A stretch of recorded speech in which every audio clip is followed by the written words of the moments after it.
Well, shalomi homies. How are you guys doing?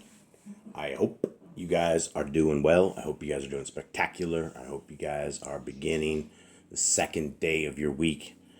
Thank you so much for hanging out. Thank you so much for joining this little chit chat that we have, that we get to basically discuss scriptures, discuss a world to come, discuss all things that you can't actually see, things that you have to understand exist based upon how creation works. And with over 1 trillion kinds of entities, of created entities that take a breath at the same time that we take a breath, and all of this nature and all of this world work together in such a way that it is impossible to have such a system without a very intelligent designer. And so it is when we discover that there has to be an intelligent designer, we look further down the road and we wonder, what is it that our Creator wants us to do? Why are we here? What's our purpose? Why do we exist? And we exist because our Creator has developed us above all these other animals that were built. Our brain is just so much more sophisticated, but He has built us to exist so that we can either choose His ways and His people and His kingdom, or by default, we choose what the devil wants and where the bad souls go. And so it is on this quest, when you're looking for the Creator and you find Him, and you're looking for answers of what do I need to do to exist in this kingdom to come? What do I need to do to be a member of this? You see the depravity of the world that we are in. So what do I need to do? And when you pick up the book and you start reading, the very first thing that we hear in scriptures is a commandment that says, be fruitful. And so right out of the gate, we learn something great just from these first few pages of scriptures, that our Creator wants us to be fruitful. So that sounds like a great thing to do, right? Who would want to be lounge lizards? Who would want to just exist with a Dorito bag and TV and never ever getting up and never ever progressing in life? And so we have been given a great set of knowledge. In the first 5 books of scriptures, Genesis, Exodus, Leviticus, Numbers, and Deuteronomy, you're going to find the actual pegs to life, the steel pegs that are pounded into this concrete that is able to withstand everything. That's what the Torah is. It's not some old set of laws that have gone away, that are old school, that are outdated. When you look at the commandment, the simple, very first one, to be fruitful, how could that ever be outdated? How could that ever be something that you would want to nail to the cross? How is that single commandment in of itself bad for you and for your family and for your life? Because if we just knew these things as literal objectives that our Creator has given to us as human beings to progress forward, this is what it's about. And so when we decide to choose His ways, and His ways are amazing, His ways are good, His ways are the anti-bondage. Because truly, when the Christians say that the laws are bondage, the only bondage that is around you is when you don't keep the Torah. When you have the sin in your life, and you have the pornography in your life, you have all of these horrible things in your life that are taking you away from your Creator, we have to get forward. We have to get those out of our lives, and we have to do what the Torah says. And so I encourage those to read the Torah, the first 5 books of scriptures, at least 5 times slowly. And when you get to that point and you've made it through, and you shed a tear when Moses dies, you know you made it. You made it through the foundational books. And then continue on through the rest of it. And then as you blaze through the scriptures, as it gets shorter and shorter and the books get smaller and smaller, it is an amazing progression that you can see, as the entire book is about the people who will and will not keep the laws, statutes, and commandments of our Creator. Our Creator simply wants those who are obedient to Him, who are willing to see that His ways are the good ways, and to take this as a armament, as a spear, as a head shield, as a covering. All of these things that we have in life can be much better because we have the embracement of the Torah. So you won't find the Torah in these churches. You're not going to find Torah in religion. You're not going to find Torah anywhere. And all of these things are anti-Christ. They are anti-Yahuwah. That is what religion does. Religion leads men astray by teaching them Sunday worship, by teaching them all food has been made clean worship. That kind of evil that corrupts the human system and makes people sick, but yet people reject the good knowledge that is in Scriptures. And so it is with that I would like to encourage everybody out there to love their Scriptures, read their Scriptures, and use it as a force to fight with in these dirty lands, in this crazy world that we are in. So guys, right before you is Yah Scriptures. It is by far the greatest English translation that is out there. It's 103 books. It has all the Apocrypha. It has all these controversial books. The books have been ripped out throughout the years. They've all been put back. They've all been restored, and they are all presented before you in this large print, 3,153 pages. And it is a large book. It is 7 pounds when it's shipped. So guys, this is a book that is a limited edition. When this particular print is gone, we're going to a smaller print, and so we will have the smaller print, a paperback in very soon. But unfortunately, we have to split these books again, and so we will have the regular book that everybody is familiar with, and then we will also have a separate book, which is the Apocrypha.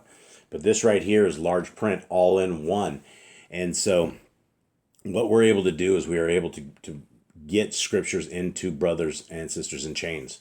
And it's a ministry that has been, I didn't even start this off as a ministry. We didn't start this off as anything. We just started this off to stop a corrupt set of people in the Hallelujah Scriptures. And it has evolved into something that is absolutely, without a shadow of doubt, it has changed my life. It has changed my understanding. It's changed the people who I consider my friends. And I have a lot of friends who in 20, 30 years ago did really bad things. And they aren't the same people today that they were back in these days. We all do these crimes. We all do things against the laws of our Creator. And we need the mercy of our Creator. We need our Messiah. We need His sacrifice, and we need His leadership. And this is what the kingdom is all about, guys. It's about following these laws, statutes, and commandments right now so that we are eligible for the kingdom road. So let us get in to our reading today. For anybody that is looking for the Yah Scriptures app, you're looking at the Google app. It's absolutely free of charge. Go to yahscriptures.com. Look at the download section, and the Google app is in there. The PDFs are in there. The eSword module is in there, and I think some other stuff is in there as well. I haven't looked at it lately. But what we're reading out of right now is the Book of Khalidi. And somebody jumped on the YouTube channel and said, "You're going against the words of Jesus. He says you can't add to the Scriptures." And I'm like, wait a second. Where did he say that? First of all, where did he say that? Because that's a Torah command, right? That's Deuteronomy 4:2. We know this. We know we're not supposed to be adding on or taking away from the Scriptures. But the thing is, a lot of these books and a lot of these texts were already in the Scriptures to begin with. People have already taken them out. And when we're talking about the Scriptures, we're talking about a compilation of a lot of books. And so everybody needs to look at every one of these books in context, right? Sometimes there's details in the Apocrypha that are different. There's different accounts and different things. And guys, there's a lot of people that have written stuff down at different times, and a lot of times people get details wrong. But at the end of the day, there's not a single place in the Apocrypha that ever says, okay, do a command, go against a command of our Creator. Right? Everything, all the way from the beginning of the book to the end of the book, I promise you, is all about keeping these laws, keeping these commands. So this is what we are called to do. And it's a good life, guys. It is a really, really good life. So let's look into this right here. This is the words of our Messiah, last book in the book of Yah Scriptures. This is our Messiah hanging out with the people. We've talked about this before. He's a complete celebrity. And so he's having to mingle the crowds and make sure he doesn't get mowed over, because the people are just thronging to him. So it starts off 14:18. A man nearby in the crowd said, "No doubt you are a worthy teacher. But we have the teachings of the Nevi'im and the Torah of Moshe. Are these not good? Yahushua answered him, certainly these are good. But what too many take of them is not good. There are many among you who know the teachings of the great ones, but though words issue from your mouths, your hearts are evil. Yet you cannot hide the underlying impurity. For whatever is stored in the heart colors that which issues from the mouth. Words from a pure heart are good, but words from a befouled one are evil. I tell you that not one reckless or inconsiderate word is spoken which does not enter into the accounting. Out of your own mouths will come the words assigning you to the place of glory or to the place of purification. Sorry guys, my eyesight's going really bad right now, so I'm struggling with some diabetes 2 issues, and so it's kind of hard to read, and so I should probably put on my specs. But let's get into this. What we're seeing right here is we have people. The question is, they liked what Messiah was saying, but they say we also have the prophets and we also have the Torah. Are these not good? And Messiah says, certainly, these are good. So right out of the gate, those who think that our Messiah became a new law or a new religion or something of that sort, that's not so, because he clearly says right here, certainly these are good. And then he continues on, is that everybody, what's really wrong with humanity is that we do not apply the Torah to our lives. And so in that, we are not 100% good. We walk the walk, but we're not talking the talk. Or we talk the talk and we can't get that walk right. So what this means is that when Messiah says words from a pure heart are good, but words from a befouled one are evil, and that there's not one reckless or inconsiderate word that we say which doesn't go into the day of accounting. We are going to have to hear all the great evil that we thought, that we said, when we speak these words into reality, when we say evil things. And, I am the perfect example of somebody that doesn't get this right. I struggle with this. I have a bad temper when it comes down to dealing with my kids. They're two twins at 21. My youngest is 17, and we all hang out under the same house. We all try to exist and coexist with a whole bunch of lions growing up. And for the record, they all have jobs. They all go out. They all go everywhere. People thought last time when I was talking about the craziness in the house is that we were just sitting around the house doing nothing. Everybody has jobs, complete jobs, 15, 16 hours a day at one of the kids. And so they just come back, and we're doing better. An update to the entire, for those who have been listening to all this stuff, I put on my fridge The Road to Hell and put all of our names under it, because we got to such a point where we were beating everybody up. And it's not really we, but the kids, the brothers, they have this way to certainly beat each other up. And so we've done much better. We started accounting on our own board for the times, the things that we said that would get us kicked out of this wedding ceremony. And we learned that from this same book, the book of Khalidi. But right here, it's reiterated that every bad thing that we say, and the jokes among the brothers, it's very inconsiderate things that they say all the time. And like, we have a big jokester in the house. He thinks he's just a funny guy. It's funny to himself, but he's picking, and people are picking. And so is that what the oldest child does? I don't know. About to rope him down. Continuing on out of this, guys. Out of your own mouths will come the words assigning you to the place of glory or to the place of purification. So we need to walk a very, very tight walk. And I guess it's a good thing that I read this book of Khalidi with you guys, because it really drives home my own actions, my own words, things that, probably should not have been said, actions I did not need to take, all of these things. And this book gives me a lot of, what people say is the 20/20 hindsight. So continuing on, 20. Now those who had gone to obtain food, having returned, Yahushua and those with him sat around and began to eat. One of the Perishim, who stood nearby, expressed surprise that he let his Talmidim eat without first washing their hands, though there was plenty of water beside them. Okay, and so a big thing, a lot of people don't know, but in the Judaism, in the Talmudic Judaism, you have a custom, and before you eat, you absolutely have to wash. They actually had a little ceremony thing where they'd like put their hands in the water and then pull it out, spin it around, do some stuff. I don't know exactly what it is, but it's something of that sort. And so when these guys would just go and eat without these guys doing their little ceremony and washing their hands, it upset them. And so everybody's like, "Hey, what's this all about?" And in the regular Besorah, the Matthew, Mark, Luke, and John, when this is the little part right here where our Messiah is being challenged about this same thing. Why do your disciples eat without washing their hands? And this is where the evil translators have put all food has been made clean, but they put that in parentheses. But people don't realize that the stuff in parentheses is just like stuff that's added. They don't even put it in italicized. They don't even like let the reader know that that's really not what's in the scriptures. So everybody believes right out of the gate, the cult of the religion of Christianity, that all food has been made clean. And it absolutely has not. So this is Messiah debating this. 21, Messiah says, Yahushua said, "This is a typical of many today. You carefully clean your eating utensils and choose the best food. But these are external things and obvious. Inside you are filled with greed and deceit. Never mind outward appearances, but make sure you are clean all the way through." Again, all these words hit home to me. They hit home to the ways that we should be treating each other, loving each other, being squeaky clean, right? We have to dial in this citizenship to the kingdom to come. And that's by having clean thoughts, clean words, patience, kindness, gentleness, meekness, all of the things that we should be having. That is what the kingdom people are about. The kingdom people are different.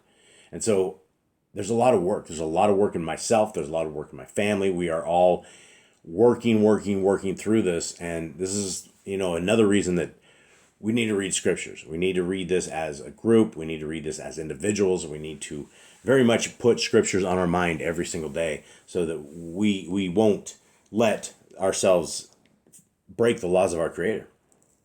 Now, continuing on, Messiah says this, and this is he just like verbally slapped these guys, right? I mean, these guys were like accusing him, and he's like, "Hey, you know what? All your dishes and all your stuff is clean, but that doesn't really matter." Continuing on, he says, "I assure you of this: everything that is hidden will one day be revealed, and every secret thing will be made known. The words spoken in darkness will be heard in the light of day, and what has been whispered behind closed doors will be shouted from the housetops." Sketchy stuff, right? Stuff we don't want to hear. Every time that we have had one of those arguments, every time we were the cause of something, or every time we didn't reply back the same way, the right way, and that we have caused chaos, we've caused division, we've caused heartache, we've caused breaking, we've caused other people to fall. All of this is a major thing. It's recorded. It's the greatest DVR in all of history is our life, and what we're doing right here. It's just a giant scribed down life that we're in, which is why we want to make sure that our good definitely outweighs our bad. We need to get to the point where it's just full on good, where our thoughts are good, where we've gotten rid of the unclean things in our lives, and that we are candidates for this kingdom to come. Because it's going to be spoken, right? And we've been talked about in the scriptures. We will stand before our Creator naked as we are in judgment, as we hear our life basically pass before us. And so let's make sure we're ready, guys. Continue on. 23. Turning to his Talmidim, his disciples, Talmidim, sitting about him, Yahushua said, "Do not be afraid of these people, for the worst they can do is drive the life from the body. If you must be afraid of anything, let it be your own frailties. For if you give in to these, you suffer for it long after the body has fallen apart." Big stuff, right? Huge things, right?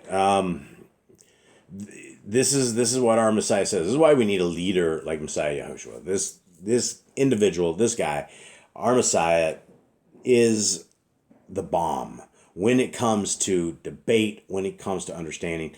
We have to understand that before our creation, we don't know how long our Messiah and his dad have existed in this realm. I believe dad existed forever.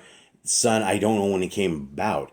but he always grew up under his dad, under the same rules and regulations that we have been given.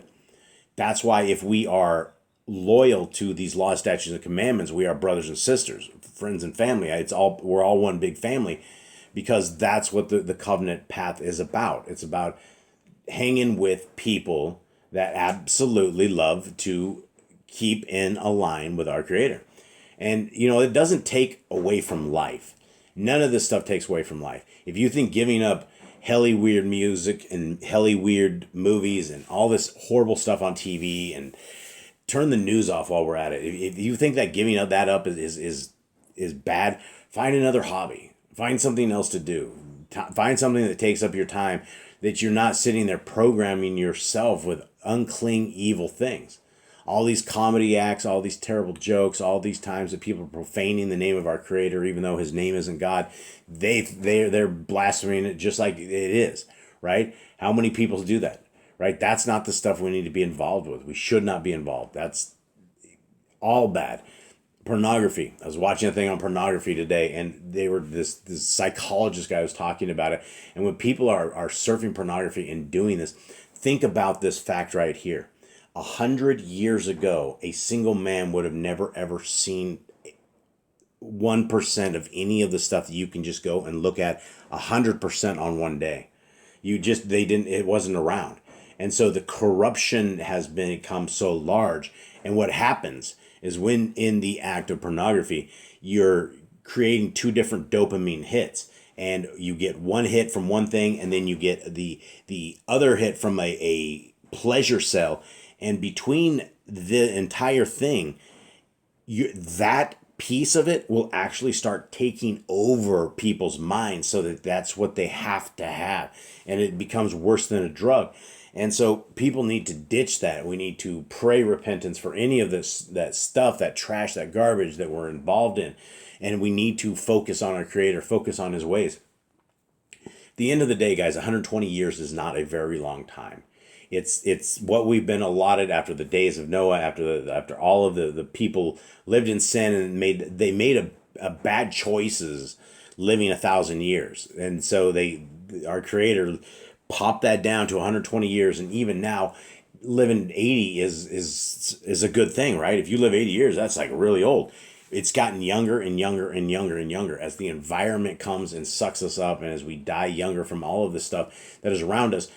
We have a chance and an opportunity to seek our Creator, to find the path forward, to figure it all out. And so, guys, what we are doing, we have to do better.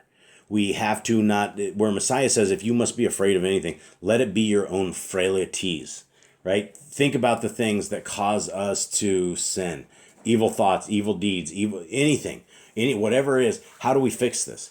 And so, let's continue on, unless I've gone way too much. Nope. All right, we're good still. We'll still read some more. Okay. All right, so I think 24 is going to be it here. Okay, continuing on, we've heard this part as well. Are not 5 sparrows sold for a single coin, yet each one is known to Yahuwah? For nothing living does not participate in life, and this is maintained by the Ruach HaKodesh. And again, I talked about earlier, there's over 1 trillion created devices, things, people. And I'm not talking just people, we're talking like different things, all these different mechanisms of the amoebas and tiny things we cannot see. There's over 1 trillion things. And when you look at all of these things together, let's take a look at the silverback gorilla. That thing can lift over 1,800 pounds. It is a killing machine, but it's mostly gentle because he's an herbivore. He just likes plants and stuff. So he's just giant and strong, so he can deal with his other like primate guys or other issues that are coming up to him. But for the most part, imagine something that could handle 1,800 pounds that were carnivores, that were just out there killing mankind off. That's the kind of stuff that we could have had. We could have had a very bad design. We could have had our noses on our necks and keep breaking our noses all the time. There could be just everything that around us is absolutely perfect. And so when Messiah says that nothing living does not participate in life, This is very much true. As you see the cycle of the world, as you see the cycle of the created things, I want to be in that. I want to be on the good side of the one that created all of this and has given us a good path forward. There's nothing in the Torah. There's nothing in the first 5 books of scriptures that are messed up. A lot of people can't get past the whole sacrifice thing. They're like, oh, he's just a bloodletting, bloodthirsty guy. Every time our Creator has his people go out and go kill people, the people are very bad people. The people are doing a whole bunch of terrible things, offering their kids up to idols or killing. I mean, it's a very corrupt society. It's better off that those people would be gone. Now, a lot of people don't understand that after the days of Noah, there was still a giant strain. That's why we ended up with guys like Goliath and his brother and all these other people that David and his family all had to go kill. So there was still a corruption in the DNA. And so when our Creator was having entire groups of like Ammonites or people that were corrupted by giant DNA, there was always a reason for it. And so he's trying to save civilization and save us from these giants and these monsters and these things of the sort. Praise Yah for his way. Praise Yah, he arms up his army and tells people to go kill people. But the entire sacrifice system was a system that was set up because mankind, us, we, you, all of us, we struggle with Torah. We struggle with loving our neighbor as ourselves. We struggle with loving our Elohim with all our mind, heart, and soul because we get so caught up in this world and these problems of these worlds and all this stuff that is always coming at us at all times. And we forget that in our Creator has nothing but peace. When we pray, when we put it up to our Creator, it blocks all this out. And there's nothing but peace. There's nothing but quiet. And we have a one-way communication that we can get our thoughts and our prayers and our concerns and our joys and our thankfulness heard. That is prayer. And so when we seek our Creator with everything that we have, we are becoming part of this system. And I want to hang with the Messiah Yahushua. I want to hang with the patriarchs of old. I want to be qualified to even be to that point. I would gladly be the janitor if I could just make the kingdom. So continuing on and finalizing up, guys. For just as fish live in the waters of the sea, so are men maintained in the living Ruach. How do we get the living Ruach?